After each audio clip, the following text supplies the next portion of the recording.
La société burkinabé était fragilisée par de profondes contradictions politiques et cela avait des impacts négatifs sur les personnels des forces armées nationales en tant que composante du peuple. L'armée était démunie, elle n'était pas en mesure, du point de vue, en tout cas, des capacités logistiques et pour faire face aux incursions terroristes. Les quelques aéronefs qui étaient là servaient essentiellement comme moyen de liaison, voilà, et moyen donc d'évacuation sanitaire en cas d'urgence. Nous avions à peine l'armement pour équiper donc même les postes de garde dans des unités à travers le pays. Et nous étions démunis en armement, en munitions. Beaucoup de personnel des unités n'étaient pas dotés individuellement en armement. Et certains connaissaient à peine les armes en dotation dans les unités d'infanterie. Et pire, nous n'avons pas assez de munitions même pour entraîner ces hommes. Les forces armées nationales du Burkina Faso, longtemps sous-équipées, peu structurées et pas très motivées, se sont retrouvées naturellement peu efficaces face aux coups de boutoir des groupes armés terroristes qui en 2015 ont perpétré les premières attaques terroristes dans notre pays. Dans cette guerre d'un genre nouveau, de nombreux civils ont perdu la vie et les forces armées nationales ont payé le lourd tribut avec de nombreuses victimes tombées sur le champ d'honneur pour la patrie. Cette situation inacceptable va sonner la révolte de jeunes officiers sous le leadership du capitaine Ibrahim Traoré, engagé à redonner à l'armée burkinabé tous les moyens nécessaires pour contenir la menace terroriste et aller à l'assaut de l'ennemi pour libérer le pays. Le président du Faso, chef suprême des forces armées nationales, va alors imprimer une nouvelle dynamique dans la réorganisation et le renforcement des capacités opérationnelles des forces combattantes. Les réformes les plus importantes qu'il faut noter a consisté tout d'abord à revoir le maillage territorial. Nous avions une organisation de défense du territoire qui était axée sur 3 régions militaires. Cela a été jugé insuffisant. Donc rapidement, on est procédé à une réforme, à une réorganisation. Nous sommes passés de 3 régions militaires à 6 régions militaires, 6 régions de gendarmerie, de nouvelles bases aériennes, pour ne citer que cela. Nous avons procédé à la création, à l'organisation et à l'opérationnalisation de la brigade spéciale d'intervention rapide, qui a été fondée sur les bases des unités Cobra. Moins de 2 ans, nous sommes passés à 25 bataillons d'intervention rapide, plus d'autres composantes, rendant ainsi cette brigade très opérationnelle, un fer de lance de l'offensive que nous menons actuellement contre les groupes armés terroristes. Dans la foulée, un plan stratégique d'équipement des forces armées nationales est adopté par le gouvernement. Ce plan stratégique, fruit de la volonté du chef de l'État, va ouvrir la voie à un renforcement sans précédent des capacités opérationnelles des forces armées nationales, notamment sur le plan des ressources humaines, de la logistique, de la tactique et des techniques de combat. Aucune des entités de l'armée n'est restée en marge. Sur le plan du recrutement, cette réorganisation s'est accompagnée d'un vaste programme de recrutement et de formation, ce qui a permis d'augmenter les effectifs au sein de nos entités et de densifier le théâtre des opérations. Sur le plan de l'équipement, l'armée de terre a bénéficié effectivement de dotations de moyens majeurs, de matériel de haute technologie, de systèmes d'armes, de systèmes de communication modernes, efficaces et adaptés à la menace actuelle. La diversification des partenariats stratégiques avec des pays comme la Russie, la Turquie, la Chine va alors accélérer l'acquisition d'importants équipements au profit des forces armées. Et à peine arrivé au pouvoir, le capitaine Ibrahim Traoré va montrer sa ferme volonté de combler le retard en matière d'équipement de l'armée burkinabé. Déjà en décembre 2022, seulement 3 mois après son avènement à la tête de l'État, l'armée de terre voit ses capacités renforcées avec l'acquisition de véhicules blindés. Et cette dynamique enclenchée va se poursuivre avec la remise d'un important lot de matériel militaire composé de moyens roulants, d'armes de combat et de munitions au ministère de la Défense en janvier 2024. Je vous remets officiellement les clés de ces engins tactiques. Retenez que nous sommes dans un monde de prédation. Pour avoir la paix, il faut faire la guerre. Donc, faites la guerre. L'armée de terre aujourd'hui est plus robuste. et elle continue de monter en puissance. L'armée de terre aujourd'hui n'a rien à envier ou n'a rien à voir en termes de capacité avec l'armée de terre qu'on a connue d'autres temps. Non seulement en termes de maillage du territoire, mais aussi en termes d'effectifs. En avril 2024, un autre lot de matériel militaire a été remis au chef d'état-major général des armées pour emploi.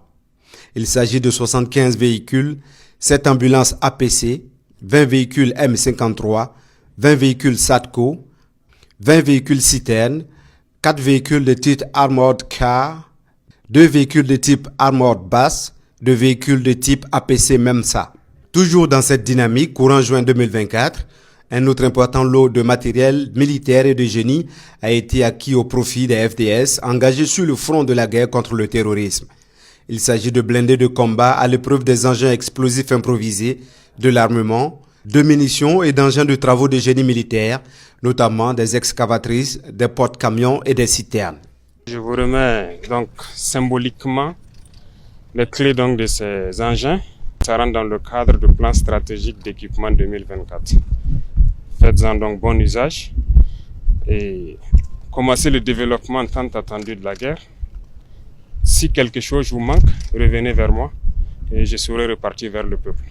Ce qui a été acquis, en tout cas, peut-être les aînés, les anciens le diront, c'est du jamais vu dans cette armée. Moi, je suis du surtout de la logistique, je sais ce que ça vaut.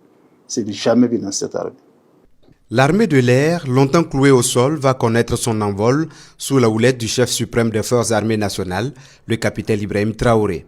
La maîtrise et le contrôle du ciel sont des variables incontournables pour la victoire contre l'hydre terroriste et pour la construction d'une armée forte et résiliente. L'acquisition d'hélicoptères pour le transport des troupes et pour des actions humanitaires, ainsi que des aéronefs de reconnaissance, des hélicoptères de combat et des drones de frappe en mars 2023 s'inscrivent dans cette vision du chef de l'État. Un important lot de vecteurs aériens, dont une douzaine de drones constitués essentiellement de Bayraktar TB2 et de Bayraktar Akensi, ont été également acquis, permettant ainsi l'agrandissement de la flotte qui peut désormais intervenir dans des délais très courts et assurer une surveillance permanente du territoire national. Depuis l'accession du président Traoré au pouvoir, l'armée de l'air a eu une place de choix dans le plan d'équipement des forces armées. Nous avons reçu des appareils de combat. Nous avons reçu de nouveaux appareils qui font du renseignement. Nous avons reçu des appareils de manœuvre. Et nous avons reçu pratiquement dans toutes les gammes de combat de nouveaux vecteurs qui nous permettent de pouvoir répondre aux besoins des populations et de la lutte contre le terrorisme.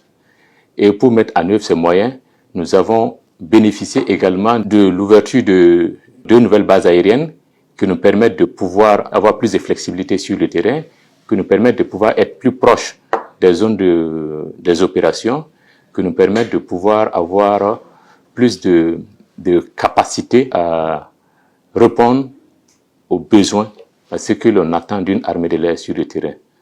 Et pour mettre tout ceci en œuvre, il a fallu que nous soyons renforcés en termes d'effectifs, et ceci a été pris en compte également à travers des recrutements. Les éléments de l'armée de l'air étaient essentiellement formés à l'étranger, chose qui ne permettait pas d'avoir les effectifs conséquents. Avec le leadership du président, nous avons la capacité de former nos éléments sur place ici, à travers la création de nos écoles de l'armée de l'air. Ces écoles, il y en a qui sont déjà opérationnelles, il y en a qui sont en train d'être mises sur pied, mais ça nous donne une capacité réelle pour pouvoir faire des formations qui répondent à nos besoins, des formations qui permettent d'avoir des hommes qui ont les aptitudes dont on a besoin réellement sur notre terrain, ici et maintenant. Les efforts d'équipement ont permis également de renforcer significativement les unités de la gendarmerie nationale et de la police nationale. Aujourd'hui, ces forces de sécurité intérieure disposent de moyens nécessaires pour jouer pleinement leur rôle dans la défense et la sécurisation du territoire national. Sur les 2 années considérées, notamment de octobre 2022 à octobre 2024, la gendarmerie a bénéficié donc de 2 recrutements ordinaires et également d'un recrutement spécial, d'un effectif de 3000, ce qui donc a augmenté les effectifs de la gendarmerie.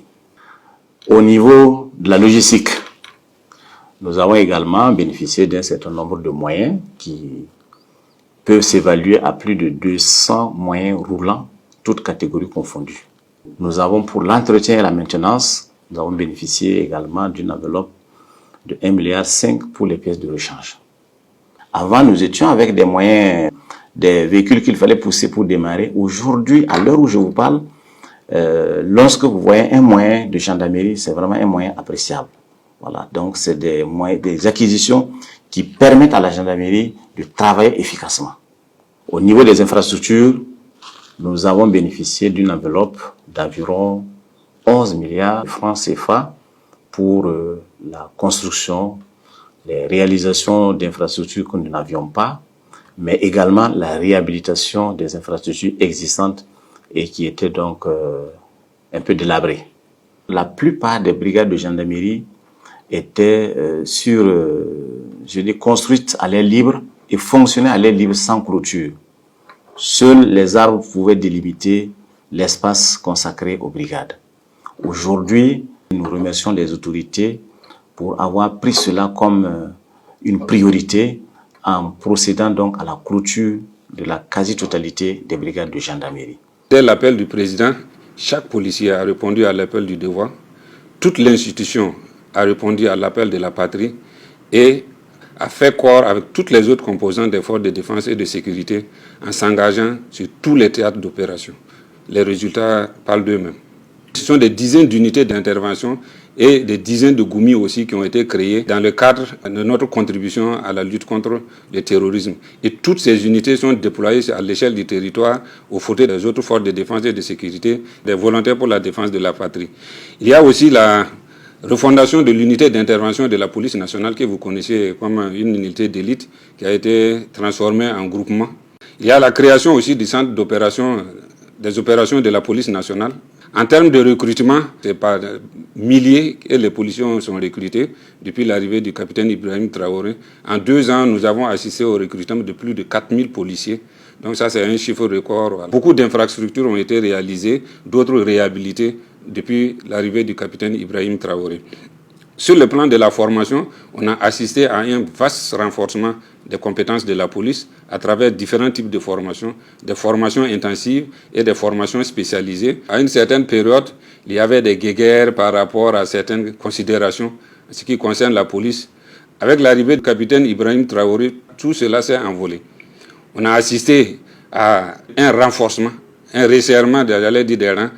Les forces de police ont fait corps avec toutes les autres composantes des forces de défense et de sécurité, avec les volontaires pour la défense de la patrie. Et aujourd'hui, quand vous partez sur le terrain, vous n'arrivez pas à faire la distinction entre les différentes composantes. Les gens évoluent dans une unité d'action et c'est vraiment dans une fraternité d'armes que les choses se passent sur le terrain. Au bout de 2 ans, tout ce que la police a acquis comme logistique de la lutte contre le terrorisme, j'avoue que c'est un chiffre qui fait rêver. Il y avait cette guerre autour de l'armement de la police. D'aucuns pensaient que la police n'avait pas droit à un certain type d'armes. Donc les policiers étaient déployés, mais sans les moyens qu'il faut pour assurer ni leur propre défense, ni la défense des populations. Il a fallu attendre jusqu'à l'arrivée du capitaine Ibrahim Traoré pour casser tous les codes, pour que toutes ces considérations tombent. Et aujourd'hui, j'ai pu vous dire que la police nationale dispose de pratiquement toutes les catégories d'armes. Il y a eu beaucoup d'acquisitions d'armes, aussi bien les armes individuelles que les armes collectives. Il y a eu l'acquisition de nombreux équipements de protection individuelle et des équipements de protection collective. Il y a eu l'acquisition de nouveaux équipements spécifiques. Je vais parler des drones, des détecteurs d'UED. Ça, c'est des choses que nous ne connaissions pas par le passé. Il y a eu l'acquisition de nombreux et nouveaux moyens de communication, ce qui permet sur le terrain aux unités d'être suffisamment opérationnelles. Il y a eu l'acquisition aussi de blindés, je dis bien de blindés, de semi-blindés, des véhicules d'allègement, des tricycles et d'innombrables motos. Ça, c'est vraiment une révolution. C'est d'une révolution qu'il faut parler, pas de simple changement. La Brigade nationale des sapeurs-pompiers, la BNSP, va également se renforcer et s'organiser pour apporter sa contribution à la reconquête du territoire. Les unités de combat des sapeurs-pompiers ont alors troqué leurs tuniques caractéristiques pour s'engager aux côtés des autres corps de l'armée afin de lutter contre l'hydre terroriste incarnant son slogan « Sauver ou périr au nom de la nation ». Depuis donc la crise que vit notre pays, les unités de la Brigade nationale de sapeurs-pompiers ont contribué dans des partie du territoire au retour de la paix et à la reconquête de certaines localités. Les moyens dont bénéficie la Brigade nationale de sapeurs-pompiers sont ceux dont bénéficient les forces armées nationales en général. Et donc tous nos personnels qui sont engagés sur le théâtre des opérations, qu'ils soient en unité constituée 100% personnel brigade ou au sein des autres structures des unités combattantes, bénéficient du soutien et de l'appui des services pourvoyeurs des forces armées nationales. Il faut reconnaître clairement qu'il y a eu un bond significatif en termes de capacité d'intervention d'une part, mais également capacité en ressources humaines. Il y a eu une augmentation conséquente des effectifs au niveau de la brigade pour pouvoir faire à la fois face à la défense opérationnelle du territoire dans le cadre de la reconquête du territoire national, mais aussi pour faire face à nos prestations de services publics en matière de secours et de lutte contre l'incendie. Depuis 2023-2024, nous avons bénéficié de la création d'unités spécifiques et d'unités au sein de la brigade. Nous avons aussi bénéficié de l'ouverture et l'opérationnalisation de compagnies d'incendie et de secours dans les villes, notamment les chefs-lieux de régions administratives qui n'avaient pas de caserne de sapeurs-pompiers. Ce sont de grands efforts qui ont été faits dans le but justement de rapprocher les secours des populations. C'est ensuite une adaptation du dispositif. Et cette adaptation du dispositif, en termes de maillage, a vu la création des groupements d'incendie, mais aussi des compagnies d'incendie et de secours. Les autorités ont travaillé à assurer un maillage qui permette que les sapeurs-pompiers soient disponibles pour intervenir au profit des populations. Des moyens acquis grâce aux diverses contributions des citoyens burkinabés aussi déterminés à faire la guerre. En 2 ans, c'est plus d'1 milliard de dollars, soit plus de 600 milliards de francs CFA qui ont été mobilisés pour l'acquisition de matériel militaire, selon le ministère de l'Économie et des Finances. Les forces armées nationales n'ont jamais été autant équipées depuis son existence comme ces 2 dernières années. Nous disposons actuellement de matériel performant de dernière génération. Je citerai par exemple les drones stratégiques que nous avons, les hélicoptères de combat, de transport que nous avons pu acquérir dans le cadre de ces réformes, les véhicules blindés de transport logistique, les véhicules blindés de transport de troupes, les chars d'assaut, les véhicules de combat du génie militaire, les moyens de travaux également que le génie militaire vient d'avoir. Tout ça va concourir à beaucoup plus de mobilité de nos forces armées nationales, à beaucoup plus d'opérationnalité, à beaucoup plus d'audace. Parce que quand les hommes sont bien équipés aussi, il faut savoir que ça leur remonte le moral et ils sont beaucoup plus audacieux à entreprendre des actes offensifs. Outre l'acquisition des équipements au profit de l'armée, le chef de l'État a enclenché un vaste programme de réorganisation des forces armées nationales. Il faut mailler le territoire pour plus de réactivité et d'efficacité sur le terrain. Le premier défi de cette réorganisation est le renforcement des différentes unités de l'armée en ressources humaines. Un recrutement sans précédent est alors lancé au profit de toutes les entités de l'armée. Nos pays étaient sous perfusion.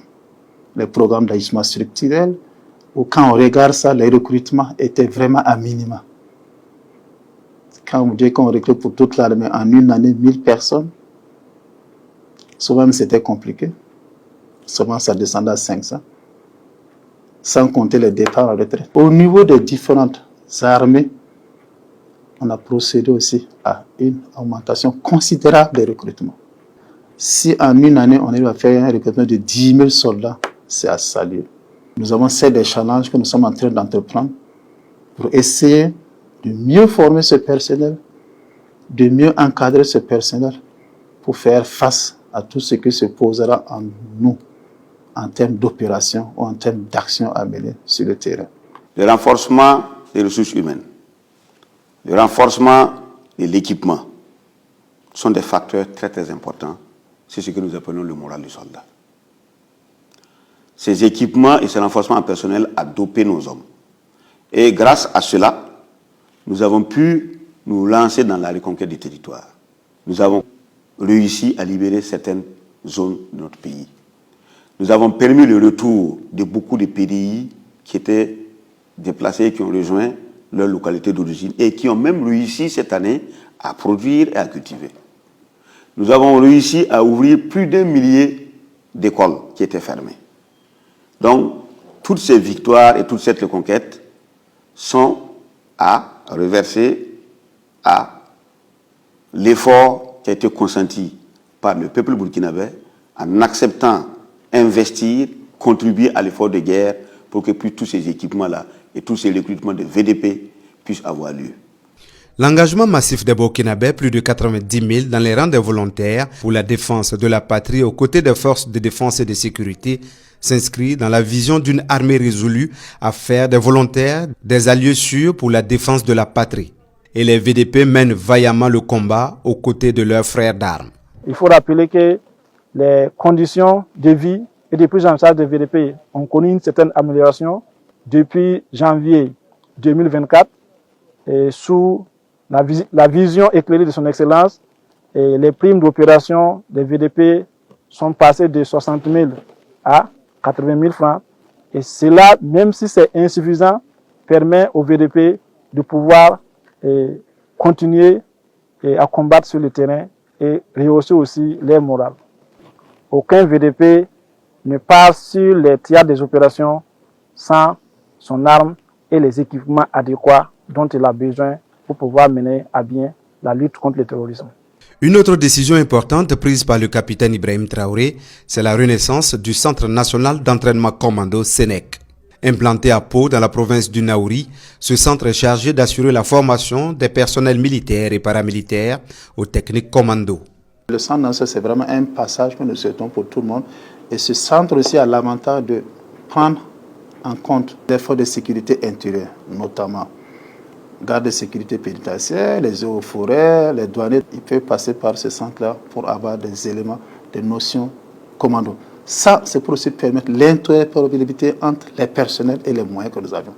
Parce qu'en passant par ce centre, vous avez un certain nombre d'équipements que vous allez voir. Et quand vous allez vous trouver dans les manœuvres conjointes avec l'armée nationale, que vous savez, effort de sécurité intérieure, les manœuvres se passent très bien, on se complète mutuellement. En droite ligne de la vision inclusive de l'ensemble des forces pour la construction d'une défense forte et robuste pour notre pays, des unités spéciales ont également vu le jour au niveau de la garde de sécurité pénitentiaire et des eaux et forêts. Ces différentes unités apportent leur concours à la reconquête du territoire aux côtés des autres forces combattantes. Suite à l'appel du chef de l'État, président du Faso, le capitaine Ibrahim Traoré, à tous les FDS de s'impliquer activement dans la lutte contre le terrorisme et à la reconquête intégrale du territoire, l'administration pénitentiaire a répondu à cet appel par la création des unités pénitentiaires combattantes. Et de bonnes actions ont été engagées. Il s'agit de la mise en condition opérationnelle des éléments de l'unité pénitentiaire combattante à l'ENSOA et au centre d'entraînement commando de formation aux opérations spéciales à Pau. Des équipements spécifiques ont été dotés avec l'appui de l'état-major général des armées. À la suite de ça, une zone entière a été dédiée aux unités pénitentiaires combattantes pour sa sécurisation. Et de bonnes actions sont en cours pour la consolidation de ces zones par nos unités. En plus de ces actions, l'administration pénitentiaire joue sa partition aux côtés des FDS et des VDP sur le théâtre des opérations dans d'autres zones. Également, nous avons pu maintenir toutes nos positions habituelles sur l'étendue du territoire. Il faut reconnaître aujourd'hui que l'engagement des forces de sécurité intérieure aux côtés des FDS a engendré une cohésion qui n'a jamais existé. Aucune barrière n'existe aujourd'hui entre les états-majors des autres forces et les directions générales des forces de sécurité intérieure. L'ambiance y règne parfaitement et la communication, les échanges d'idées, le partage, en tout cas, des actions sur le terrain. Tout ça, c'est grâce à leadership du capitaine Ibrahim Traoré, chef de l'État, président du Faso. Depuis l'avènement de son Excellence, le président du Faso, le capitaine Ibrahim Traoré à la tête de notre pays, il y a d'énormes efforts qui ont été consentis au profit des forces de défense et de sécurité et singulièrement, je dirais, au profit du cadre paramilitaire des eaux et forêts. Sur le plan du personnel, nous avons bénéficié de l'autorisation de son Excellence pour la mise en œuvre d'un plan de recrutement. Et ce plan de recrutement avait un objectif de 4000 agents forestiers à recruter en 2 ans. Et aujourd'hui, nous nous satisfaisons de voir que nous avons déjà fait 2 recrutements. Un premier recrutement de 1950 assistants des eaux et forêts, un deuxième recrutement de 975 assistants des eaux et forêts, et nous avons 300 assistants des eaux et forêts issus des volontaires pour la défense de la patrie qui sont aujourd'hui en train de subir leur visite d'incorporation au niveau donc de l'armée. Pour le renforcement des capacités, le chef de l'État a instruit la mise en condition opérationnelle de l'ensemble du personnel combattant. Il a également instruit que l'ensemble des agents forestiers recrutés et qui seront formés techniquement au niveau de l'École nationale des eaux et forêts subissent un aguerrissement au centre d'entraînement commando de Pau. Cela pour les permettre d'être suffisamment aguerris, suffisamment en condition de pouvoir contribuer efficacement à la lutte contre le terrorisme et à l'appurement des forêts donc de notre pays. Nous pouvons retenir que c'est vraiment actuellement que l'on sent que nous faisons partie véritablement des forces de défense et de sécurité parce que nous avons bénéficié des armes, on a bénéficié d'armes individuelles, on a bénéficié d'armes collectives, ce qui est une première puisqu'on n'en avait jamais eu, mais avec l'avènement donc de cette transition, nous avons pu avoir ces différentes armes pour pouvoir contribuer efficacement donc à la lutte contre le terrorisme. Quand vous voyez nos éléments aujourd'hui, ils sont fiers d'être considérés, d'une part, ils sont fiers d'être comme les autres, d'autre part, et ils sont fiers de contribuer sur le terrain de façon véritablement engagée à la reconquête du territoire national. Créés au sein des forces armées, les BIR ont pour objectif d'intervenir le plus rapidement possible et le plus en avant en privilégiant la mobilité et la puissance de feu face à toute menace contre l'intégrité territoriale. Les résultats obtenus sur le terrain justifient la vision du chef de l'État. Nous sommes équipés, nous sommes vraiment équipés, et ce qui nous permet d'être présents rapidement sur le terrain et d'aller directement à l'objectif. Nous travaillons de concert avec les autres forces de défense et de sécurité, ce qui donne encore une autre dimension à cela.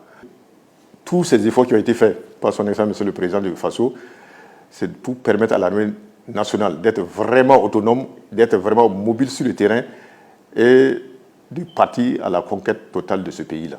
La création du groupement commando parachutiste, de la garde républicaine, de la brigade spéciale et d'intervention rapide participe de la volonté du chef de l'État de bâtir une armée forte au service de la nation.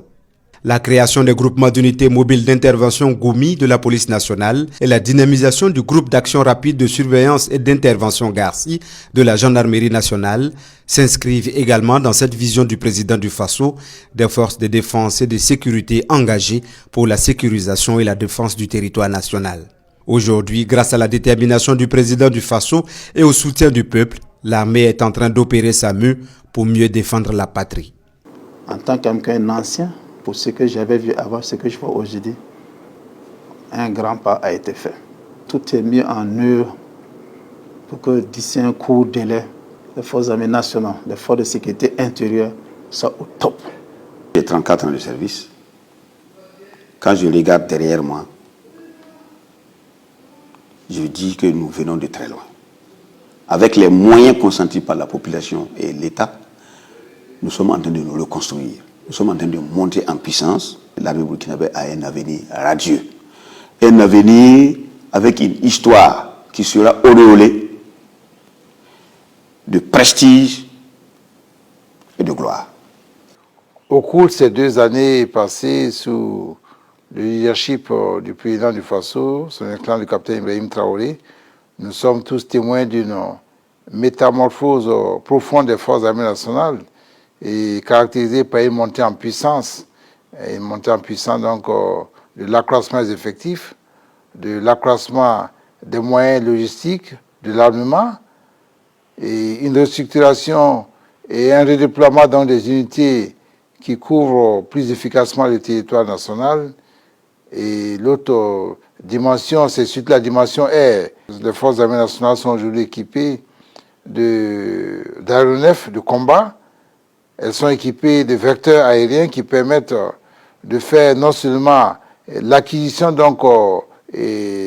renseignement sur le terrain, des missions d'observation, des missions de guidage et par les troupes au sol pour accroître l'efficacité du combat.